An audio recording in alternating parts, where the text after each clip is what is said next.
Hi guys, tonight we are going to make Cincinnati style chili. This is a chili that's with ground beef, and then you serve it over traditionally spaghetti. We're going to use macaroni.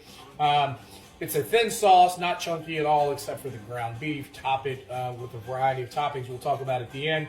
But this particular recipe is one that Baxter and Steven used about 10-12 years ago at Grandma's church to win the chili cook-off there. So this is one of the few recipes I actually stick pretty close to because it's so good. Here we've got our Dutch oven. We've got a couple tablespoons of oil that's already preheated. And we're going to start by taking in and putting about 2 pounds of ground beef to start browning off. To get the ground beef in, we're going to go ahead and add about 2 large diced onions. You can our ground beef and sweating down our onions here toward the end. We're going to take and we're going to do 2 garlic cloves that we've already chopped up, fresh garlic cloves.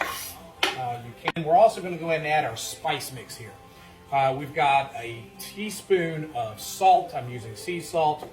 We have 2 tablespoons of chili powder, 2 teaspoons of allspice, 2 teaspoons of cinnamon, 2 teaspoons of cumin.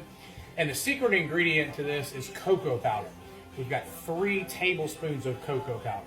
We're going to go ahead and add this all in and get it mixed up. The ground beef all browned up, onions sweated down. I failed to mention before, I'm using 85-15 ground beef here. So we're not going to drain any of the fat. We're going to leave that in for flavor. If you were using 73, you probably want to take a little bit of the fat out. Now we're going to take a large can of crushed tomatoes here. Here I have a cup of water, 2 tablespoons of Worcestershire, and 2 tablespoons of apple cider vinegar. We're going to add this and give this all a good stir.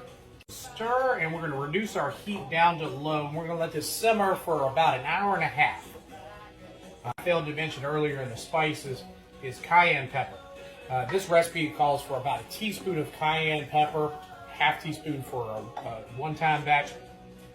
We're going to make a little bit less spicy batch, so I'm just going to put a couple of shakes of cayenne in this, and then we're going to let people adjust their flavors later by adding some hot sauce to it.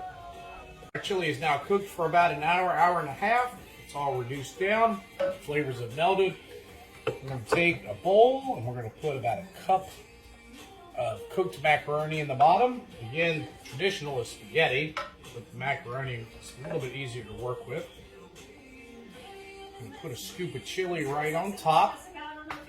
We've got some fresh grated cheddar cheese. We're going to put right on top. A little bit of diced onions. You can also add some sour cream here or some kidney beans. Your Cincinnati style chili all ready to go. Hope you guys enjoy.